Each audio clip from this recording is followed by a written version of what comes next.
Set You Free by Jeff Ross.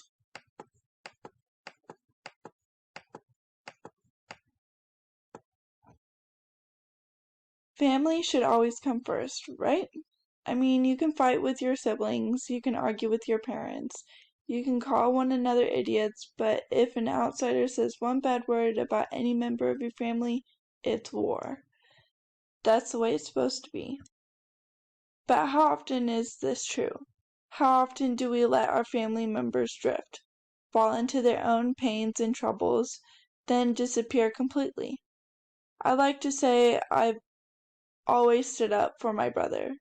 I'd also like to say that one day I will repay him for how I used to treat him, but I can't make that promise. I wish I could.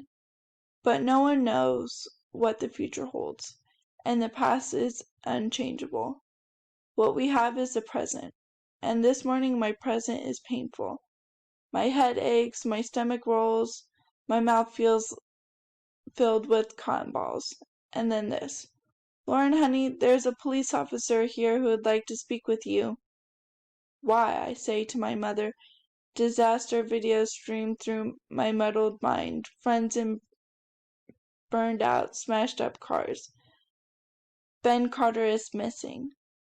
2 minutes, I say, swinging my feet out of the bed and cradling my head. Give me 2 minutes. Ben Carter is my final babysitting charge. I'm 17 and I've been done with babysitting for a few years, but I haven't let go of Ben. I was with him yesterday until 5 o'clock.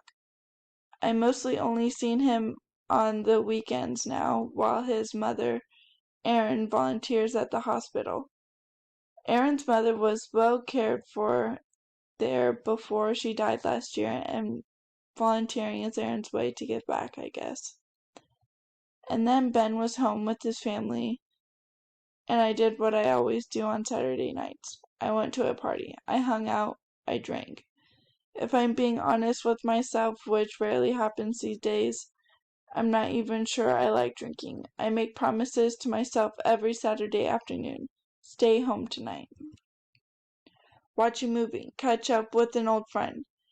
Get some homework done. Then the phone calls come in and everyone says this party is going to be the biggest, the best, the most exciting event of the year.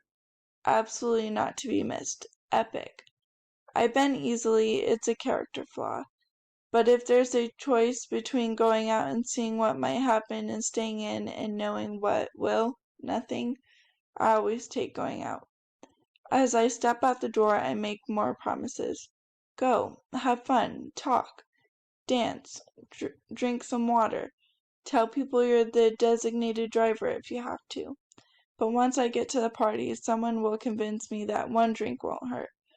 One drink is social. One drink is courteous.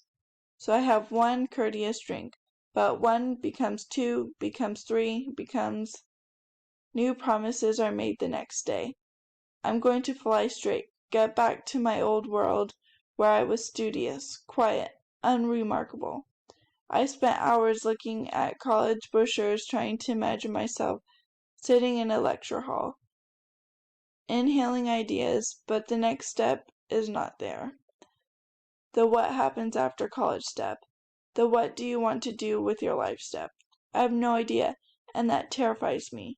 So I try to get back to studying. I try to be good and hardworking, but as far as I can tell, the world does not want me to be good and hardworking. It wants me to mix with the right people, say the right things, go to the right parties, drink. Last night's jeans are in a twisty, gross ball on the floor. My favorite sweatshirt is at the end of my bed, now sporting a long green stain and a torn cuff. I grab my glasses off the side table. The eyeball fairy must have taken pity on me last night because my eyes aren't burning from leaving my contacts in. I go to my closet and pull out the first thing I touch, capris and a t-shirt. I push my hair around without looking in the mirror. I feel like garbage.